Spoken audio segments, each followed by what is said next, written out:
I went down the rabbit hole again last night with the Laurel Canyon stuff. I've done videos on it before. Basically what it is it's what happened with the when the American government and CIA got involved with pop music at the end of the 1960s. The Tavistock Institute was also part of this. And the movements they created and the musicians that they placed on the screen to influence people. Jim Morrison, the Mamas and the Papas, Jimi Hendrix, all of them military plants. It's really interesting. I'll put a couple links in the comments if you want to get into that rabbit hole. But it just covers the music industry and what was happening with the hippie movement, how the hippie movement was completely created by the government, including the name hippie. You know, they coin a lot of those phrases that end up being used in culture. A conspiracy theorist was the CIA. Yeah, so that's part of the controlled opposition, was the hippie movement, because they knew there'd be pushback to the war, the Vietnam War. And the Vietnam War started with the Gulf of Tonkin incident, which was a false flag, where a Vietnamese ship attacked the U.S. And the captain of that ship was Jim Morrison's dad. He was basically, he started the Vietnam War, basically. And you think of the doors being used in like Apocalypse Now, and it's like, that's the whole circle right there. You know, his son singing about the horrors of the war he started, where thousands and hundreds of thousands of people lost their lives, millions in Vietnamese. I mean, yeah, it's a real crazy story. And I was only thinking about all that because in Palestine, Ohio, where they have all that sabotage going on, is what I mean. It's an attack at this point, you know. Erin Brockovich has turned up down there, and she is controlled opposition. The fact that she's there shows that they have a plan, how they want to pivot. Because what people like Erin Brockovich do as controlled opposition is they're inserted into the narrative to be on the side of the people, right, that are clapping back at whatever the government's doing. They know when they're going to get shit back, so they want to control that movement. So the best way to control that movement is to create it yourself. So what they do is they send her down there, and you know, people know that she's a freedom fighter. I mean, they made a Hollywood movie about her.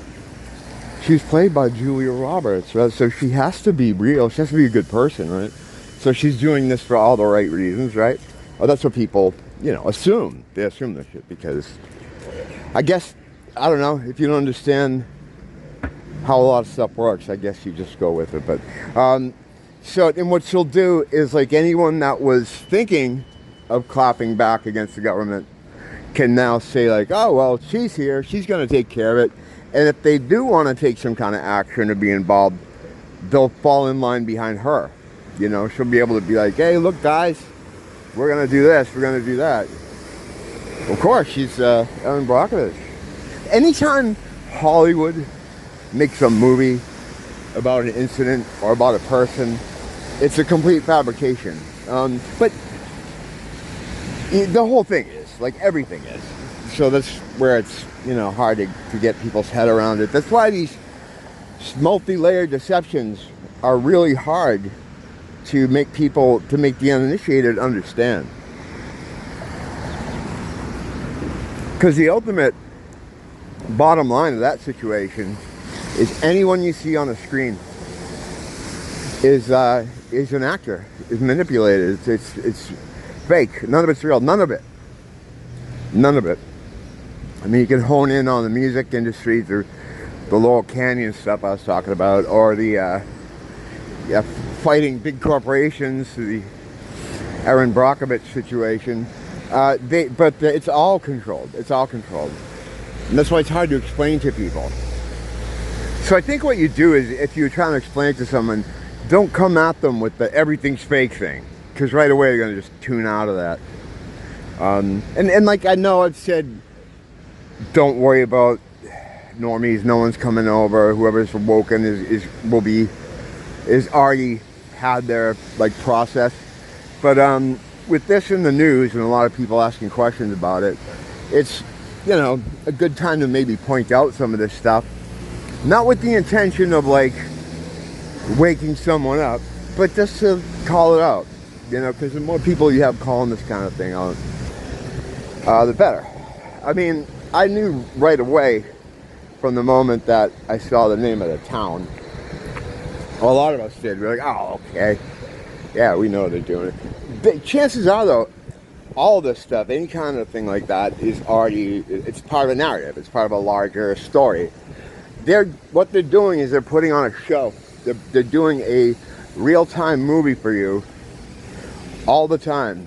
And it's like, the reason is because they can't give you a moment for quiet reflection where you might start to think about some of the stuff that's going on, some of the more important things.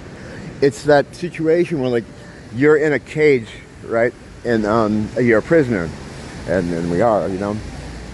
And there's a hole in the cage on the other side of the cage, right? And the jailers, like, don't want you to notice it. So what they do is they jump up and down and scream constantly. And that's what our farmers do. They jump up and down and scream constantly. You know, with one news story or the other, with one problem or the other, with you know, COVID or racial strife, or just they're constantly screaming and screaming because they got to keep your eye off the ball. Because I mean, if you had time to think about this shit, you'd put it together. And the reason you would put it together, as opposed to like, because you think about people like in the earlier days of America, where you can live out and you are homesteading, Michael Landon style. How come he didn't discover all this stuff? Well, because their shit wasn't breaking down. It's breaking down from overuse. And again, it's the technology that's breaking down. It's whatever they're using to convert our loosh into power for them. Whatever mechanism of action that is, whether it's some kind of device or whether it's a spell or some other kind of dark magic, that's breaking down from overuse. That's the only reason, I believe, why we're being able to see this stuff now. Now, there's a human residence thing that got bumped up. It's been bumped up a couple times. Let's see, the earth energies that we're connected to. So a lot more people became aware through that. But basically, it's their stuff that's falling apart. You know, we're seeing through the veil. The veil is becoming porous. The scales are coming off the eyes. So it's easier to wake up out of the cage, you know. As far as the power, the energy of the cage comes from us. It's our loosh, our life force, our God juice that they're using to do everything around you. None of this is done by their power. It's all done by you, by us, together. They suck this off us. And, you know, this is why I always call it a farm. Now, I have no idea what they're using to do this, or how they do this. And I've never really gotten a good lead, you know, yet on how it's accomplished. In fact, I mean, it's hard to get consensus sometimes within a group of people or like-minded individuals who are studying this stuff to agree that that's how they're gaining their power. I'm gonna just wait till I cross the street before I start talking about sacrificial shit. But yeah, that's the next thing I want to get on. A little rainy today. A little rainy. Not bad though. I like this kind of weather. This is like my favorite time of year. the winter months. It's cooler, it's easier to sleep, all that kind of stuff. Here we go. So the reason they need to do blood sacrifice and do all these like sacrificial satanic shit to get power is because they can't use our power to do some of the stuff they want to do. Some of the dark stuff, the dark dealings they make, the dark pacts to gain power from some of these entities, demons, whatever the fuck you want to call them. They won't take our power, our God juice, our loosh. The demons don't want nothing to do with it. Whether it's a fear of God or whether they're forbidden from using it in some way, shape, or form, I don't know. But they can't use us to do evil shit. So what they have to, that's why they have to get the power to work up their spells, like 7-Eleven was an inside job, or any of these other big spells that they use on a large scale. They can't take that energy directly from us to use with that shit against us. They have to derive that power and that energy through sacrifice. And it's not just like tying someone up to a thing and killing. I mean, sacrifices are wars. Large scale events where you have large deaths. They got to use that power. They themselves don't have the power that we do. They don't have the God power. They're not divine beings. You know, all these Hillary Clinton type people you see. It's just a body. There's something else that's controlling them, that's inside them. They're not like you and me. They need to do sacrifice to get their shit going. I was thinking about that kind of thing. It's that's sort of tangentially related to it, like they not being able to use our own like stuff against us, so therefore, you know, they have to go other routes. Yeah, these cosmic rules, I don't understand a lot of them. I mean, I understand them, but I don't understand why they're in place or how they were put in place. And I don't think it's so much rules, right? Like, I don't think they're like, all right, no one could do this. No, I think they're limitations of the system that's in place.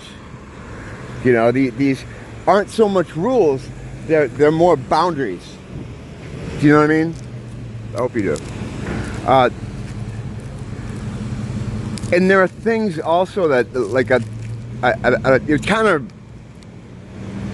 tangentially connected, is the angel thing.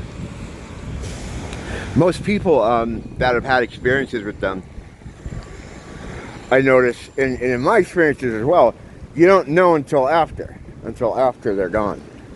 You put it together later, you know. And I think the reason is, at the time, even recently, I was saying it must be something that you have to protect you from the experience or something. I mean, but I think more of the case is they can't lie. The angels can't lie to you. So if you knew you were talking to someone, you'd probably be asking them all kinds of questions. I know I would. I don't know. I guess they could just not answer you. I don't know. But it just made me think of these little weird rules that are in place. And like I said, I don't think there's so much rules as they are limitations, you know.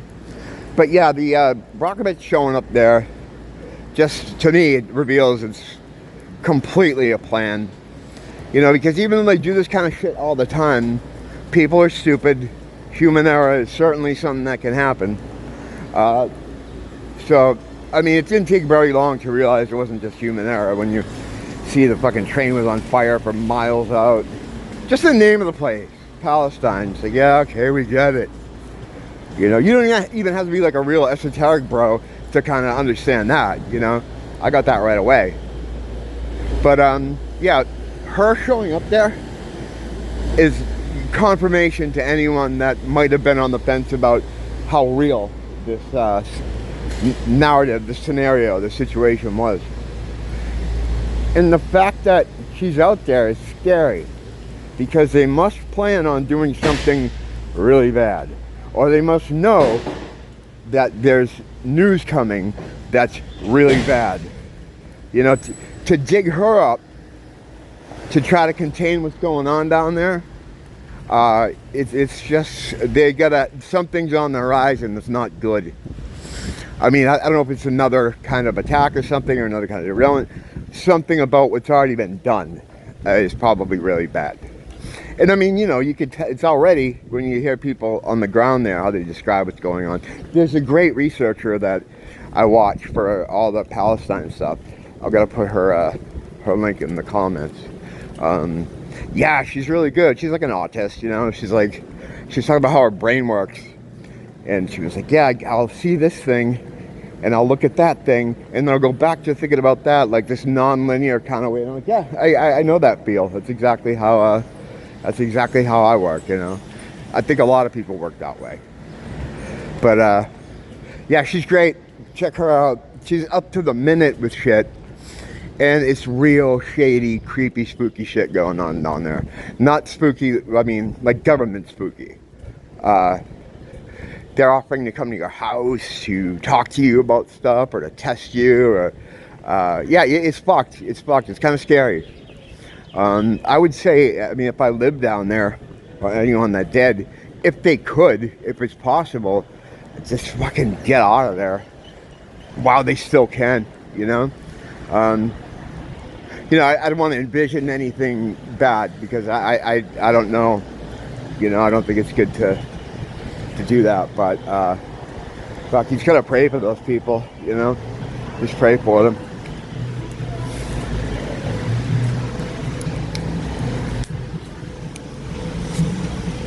And with that, I'm gonna get out of the rain, because it's spitting on and off out here. I'm gonna make my way back to the LOI. Don't blame the teacher, blame the school.